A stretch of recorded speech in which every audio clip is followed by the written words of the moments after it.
Hong Kong's democracy demonstrators are smaller in number than previous days, and they lifted blockades allowing civil servants to resume work. But they are determined to occupy central parts of the city until their demands for genuine elections are met.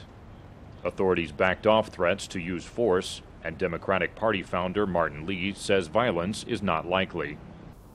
I don't see the Tiananmen Square scenario being reenacted in Hong Kong. I don't see that happening.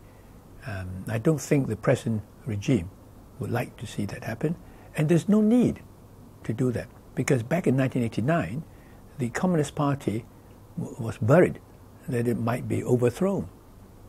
But there's no such fear today in Hong Kong, particularly when the demonstrators have all acted with love and peace. Scenes of police firing tear gas and attacks by those opposed to the occupation have been replaced by occasional emotional clashes. In a breakthrough on the standoff, government and student leaders agreed to direct talks on Hong Kong's constitution, the Basic Law. The law is violated by Beijing's efforts to prevent Hong Kong people from directly choosing their leader, says Lee. Beijing delayed it twice, each time 5 years.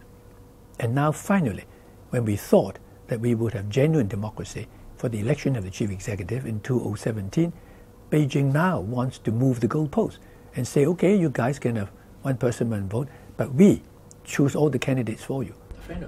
But the talks between the protesters and Hong Kong government are a good sign, says Lee. Well, if there is goodwill, particularly on the side of the government, then this could possibly end beautifully. But again, Beijing holds all the cards, and it's really up to Beijing. Analysts say Beijing is not likely to give in to the demands out of fear that a confrontational leader could be chosen, or that mainland Chinese might also demand to elect their own leaders. Daniel Sheriff, VOA News, Hong Kong.